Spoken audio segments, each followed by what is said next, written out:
Sir अगर modern history एक Netflix series होती तो इसका मोस्ट ड्रामेटिक सीजन कौन सा होता? History is a continuous process. ये अवेयरनेस होनी चाहिए जब हिस्ट्री पढ़ रहे हैं, क्योंकि otherwise history is going to become very painful. Sir but one important question, history के रिसोर्सेज सर हर साल बढ़ते जा रहे हैं, so how should an aspirant actually choose a resource sir?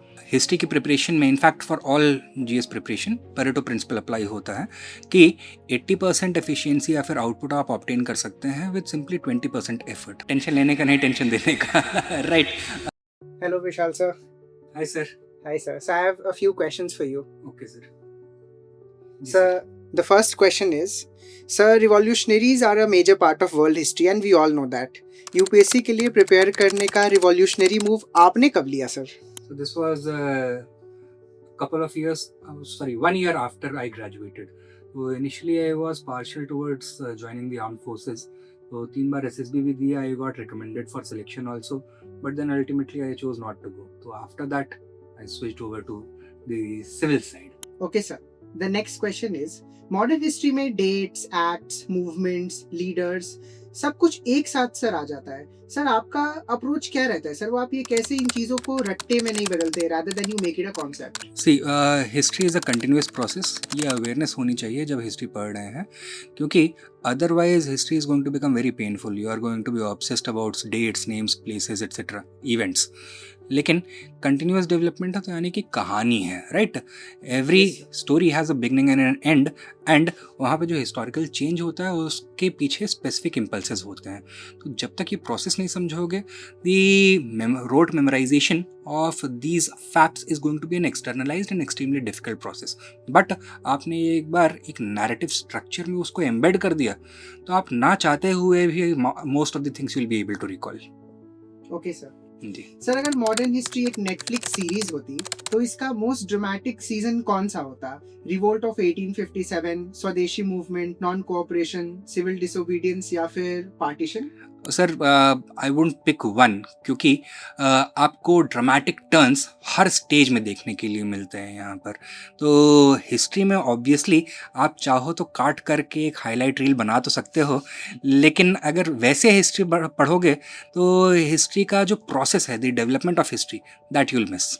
Okay sir. Sir but one important question, history के resources sir हर साल बढ़ते जा रहे हैं। पहले सर ओल्ड एनसीईआरटी थी, फिर विपिन चंद्रा एनसीईआरटी आई, फिर तमिलनाडु बोर्ड के बुक्स आई, अभी सर न्यू एनसीईआरटी आई थी, और अब एनईपी 2026 रीप्रिंटेड एडिशंस आ गई हैं like Madhurima. So how should an aspirant actually choose a resource sir?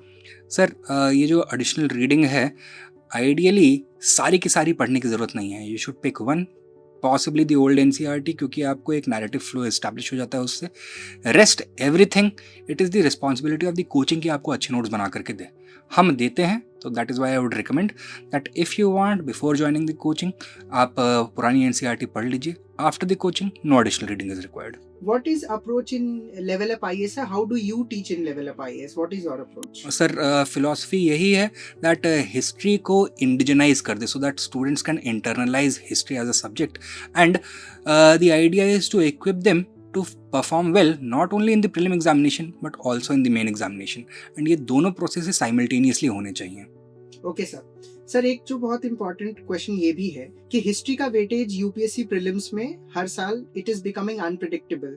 This year we saw that there were 20 question in prelims. So what is the best approach for handling GS history per se in prelims without overdoing or underdoing it? So thing is कि history की preparation में in fact for all GS preparation Pareto principle apply होता है कि 80% efficiency या फिर output आप obtain कर सकते हैं with simply 20% effort. For the other 20% output you will have to put in 80% additional effort. तो you need to maintain a correct balance between the effort that you are applying and the return that you are getting, right? तो उसको optimal balance maintain करने के लिए correct guidance चाहिए होता है, and that is why I feel, क्योंकि यहाँ पे सारी फैकल्टी को एक्सटेंसिव एक्सपीरियंस है of not only being students but also teachers, वो बैलेंस स्ट्राइक कर पाते हैं हम लोग। Yes sir. Sir, one piece of advice for students you always wanted to give? Tension लेने का नहीं, टेंशन देने का। राइट। और rather I would put it in a more poetic manner, उम्र भर वही गलती करता रहा गालिब, दाग चेहरे पे था, आईना धुलता रहा।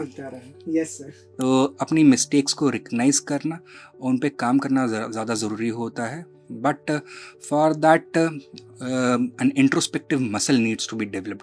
फीडबैक मैकेनिज्म एक स्ट्रॉन्ग मिलना चाहिए so that you can work on your deficiencies and improve upon your strengths. That is what I would advise. Sir, why would you advise a student to join Level Up IAS? क्योंकि यहाँ पे जो preparation है comprehensive होगा, that is one thing. Secondly, the kind of sincerity, seriousness and commitment that I see over here I have never seen anywhere else. तो students can be assured कि हो सकता है कि जो फैकल्टीज़ हैं यहाँ पर, they may not be absolutely the best, most articulate etcetera, जो कि मुझे लगता है कि हैं यहाँ पे, they may not be so, but इनसे ज़्यादा कमिटेड सीरियस फैकल्टी नहीं मिलेगा यहाँ पर किसी और जगह पर। That is why I feel that level up is the correct destination for every serious aspirant. Okay sir. So one last question. जी, If you could invite any 3 world history personalities to one dinner table, who would they be and why would you ask them to come?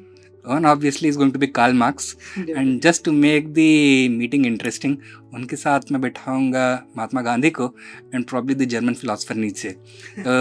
Diversity of ideologies मिलेगा and conversations would be quite interesting. Maybe हाथापाई पे भी लोग उतर जाएं, but I think क्योंकि सारे intellectuals थे, तो the conversation should be quite polite but engaging.